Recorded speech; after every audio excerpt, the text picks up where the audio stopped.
नमस्कार दोस्तों, मैं अमित धूल अपने YouTube चैनल इतिहास अनफिल्टर्ड पर आपका स्वागत करता हूं। आज है 18 जनवरी और 18 जनवरी को हम देखेंगे कि इसका भारतीय इतिहास में क्या महत्व है।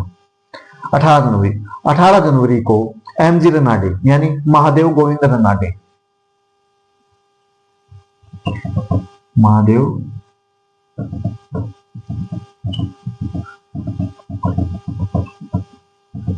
गोविंद रनाडे का जन्म 18 जनवरी 1842 को गांव निफाड़, जिला नासिक, महाराष्ट्र में हुआ था। इनके पिता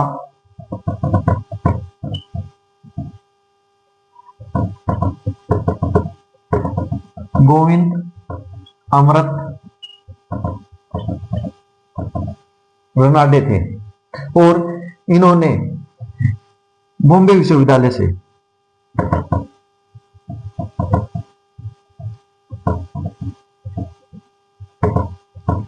अपनी स्नातक में एलएलबी की डिग्री हासिल की थी और उसके बाद ये बॉम्बे हाई कोर्ट में एज ए न्यायाधीश काम करते हैं।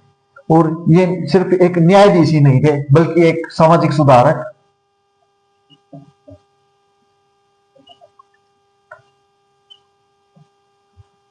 विचारक, अर्थशास्त्री व इतिहासकार भी थे। और आज हम इनके इन्हीं पहलुओं पर बात करेंगे।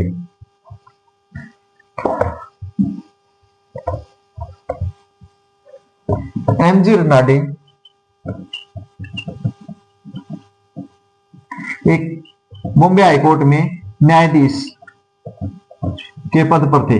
न्यायाधीश के पद पर रहते हुए इन्होंने भारतीयों को न्याय दिलाने के लिए वह उनके हितों की रक्षा करने का काम किया था और उसके साथ साथ ये सामाजिक न्याय में बहुत ही विश्वास रखते थे। ये बिना किसी दबाव या निष्पक्ष चुनाव करते थे, जिसके कारण इनका सरकार में अच्छा स्थान था। ये थे इनके न्यायाधीश पर रहते हुए काम करने। और आज अगर हम इन्हें सामाजिक सुधारक देखें,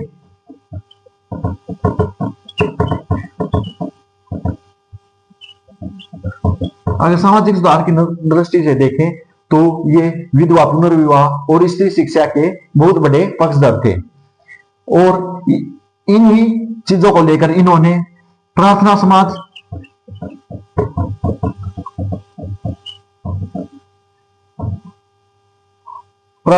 के संस्थापक में अपनी बहुत बड़ी भूमिका निभाई थी।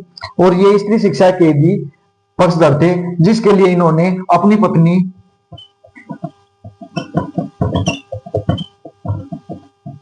रमाबाई रनाडे को भी पढ़ने के लिए प्रेरित किया और उन्हें आगे की शिक्षा दी।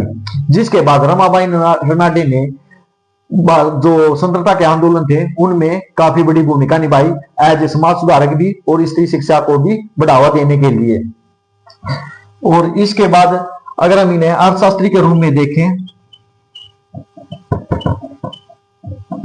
ये उन प्रारंभिक व्यक्तियों में से एक थे जिन्होंने अंग्रेजों की आर्थिक नीति को समझा और इसके लिए इन्होंने एक किताब भी लिखी थी,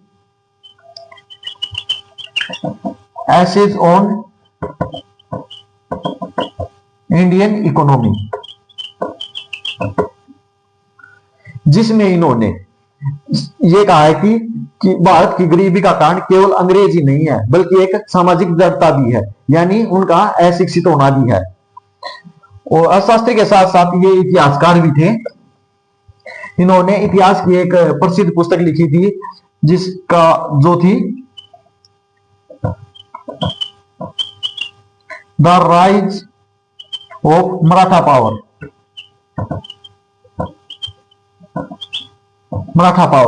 इसमें उन्होंने मराठों को एक अलग नजरिए से देखा।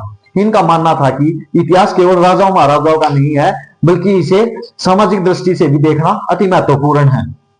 उसके बाद इन्होंने कुछ विचार दिए थे। ये क्रांति को बिल्कुल एक अच्छा रास्ता मानते थे, लेकिन उससे पहले ये चाहते थे कि लोगों में इतनी समझ होने की क्रांति क्या है, उसके उद्देश्य क्या है और एकजुट होकर आंदोलन कैसे किया जाता है। इसके साथ साथ एमजी रनाडे ने एक संस्था का निर्माण किया था जो कि पूना सार्वजनिक सभा।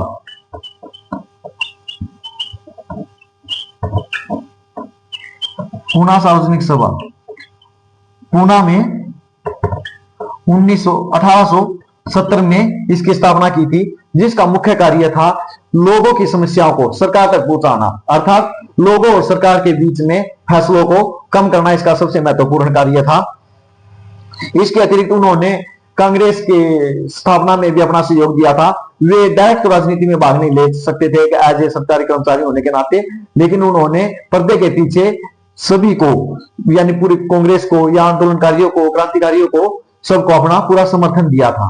और इनके इन्हीं निष्पक्ष फैसलों की वजह से बाल गंगाधर तिलक व गोपाल कृष्ण गोखले जैसे आंदोलनकारियों ने भी इन्हें अपना गुरु माना और इनकी शिक्षाओं का अनुसरण किया था। और उसके बाद 16 जनवरी 1901 में पुणे में ये मृत्यु हो जाती है, जिसके बाद इनके आंदोलनों को आगे बढ़ाने या इनकी शिक्षा को आगे बढ़ाने का काम इनकी पत्नी रामाबाई रनाडे करती है। तो ये थी हमारी आज की वीडियो। अगर वीडियो पसंद आई है तो लाइक करें, शेयर करें और चैनल को सब्सक्राइब करें।